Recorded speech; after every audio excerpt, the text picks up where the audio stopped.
What up, world? It's Machiavelli Ruffin back with another one, y'all. Serial butt sniffer thrown in jail. If you're new to the channel, don't forget to hit that subscribe bell.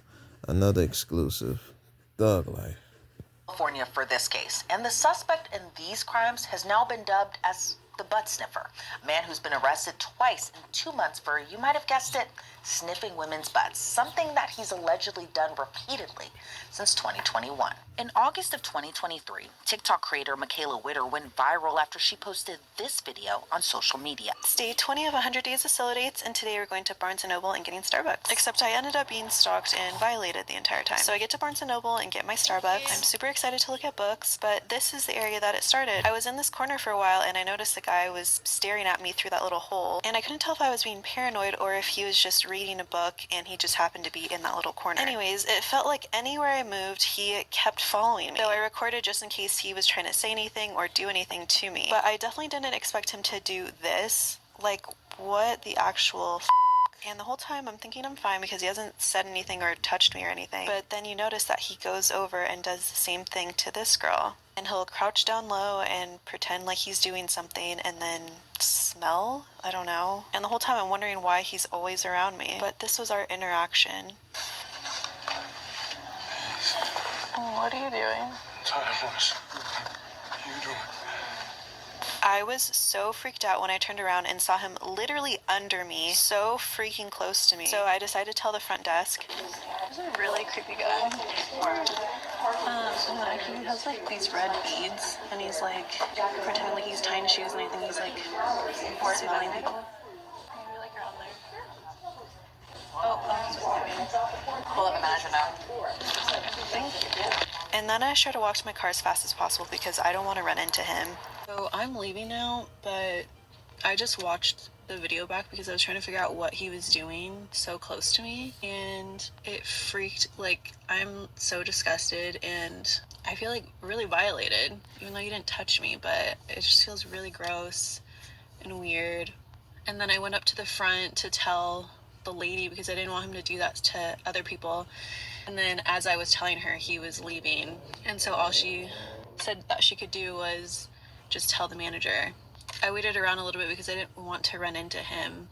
And I couldn't even focus. Like, I wanted to get a book, but then I was just, like, my anxiety was just, like, really bad. And, like, also I just felt, like, really grossed out. So I just left as soon as I could. The man who was crouching behind her was later identified as 38-year-old Khalees Crowder. What's scary is Michaela told ABC7 Eyewitness News that since she posted the video, more women came forward with similar experiences from that exact same man. She told the outlet, "I'm glad I did catch it on camera because now so many people have come to me saying that they recognize the guy, that the same thing happened to them. At least his name is out there. His face is out there so people can be aware and cautious." Michaela posted her TikTok on August 8th of 2023. Less than a week later, police officers in Glendale, California announced they arrested a man believed to be peeping and prowling at a local home. Police said at the time, quote, "In the most recent incident, Crowder is accused of peeping into the occupied residence of a Glendale family. The family, including children, were at home at the time of the incident. Glendale police patrol officers were quickly dispatched, and the Detective Bureau continued their investigation this week." So about a week after allegedly sniffing behind Michaela, Khalees Crowder was charged with one count of loitering with intent to commit a crime. He was held on a $10,000 bail. Then the wife of former Lakers star Robert Horry took to Twitter saying that their family also came across Khalees Crowder. In a tweet, Candace Horry wrote in response to Michaela's video, she said, quote, "This is so upsetting. This man stalked my teenage daughter at our home over 10 years ago. He went to jail only to come out and continue the same behavior. Thank you for putting the word out that he is back. He needs to be put away for good." Ultimately, that wouldn't happen in the 2023 incidents either. Police pleaded no contest to the peeping and prowling incidents, so he was ordered to spend 60 days in jail. Then he was later released. But he was back at it again this year. On July 22nd, officers responded to a Nordstrom rack in Burbank, California, after getting reports of an individual roaming through the women's department and sexually harassing a female customer. Once officers arrived, Khalees reportedly left the store, but he was tracked down to a nearby Walmart and taken into custody. Eventually, he was released. Then officers booked him again on August 20th for allegedly doing the exact same thing. The August incident reportedly took place at a Walgreens. Because of his repeated history, plus Khalees being a registered sex offender, this time around, he was held without bail. In September, Khalees was ordered to serve 135 days in the Los Angeles County Jail after admitting to violating his parole, meaning he could be out of jail right around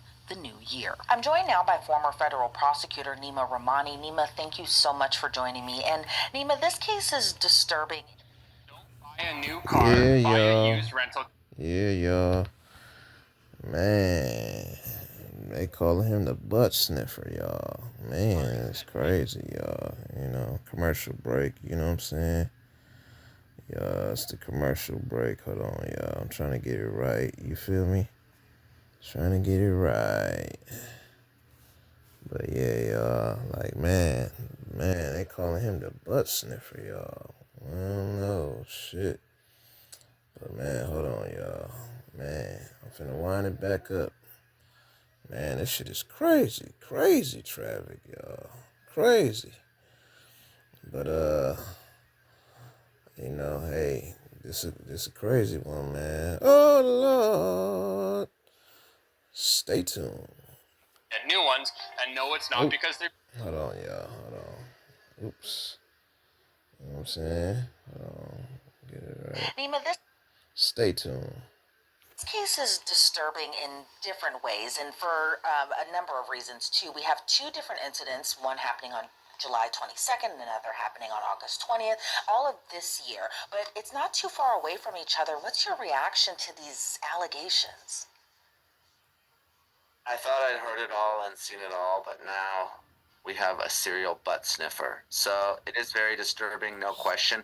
You know, in my experience, when you're talking about sex crimes, usually there's not one victim. When people have these deviant sexual fantasies, they'll often victimize multiple people. So I'm not surprised we're seeing this repeated pattern of conduct.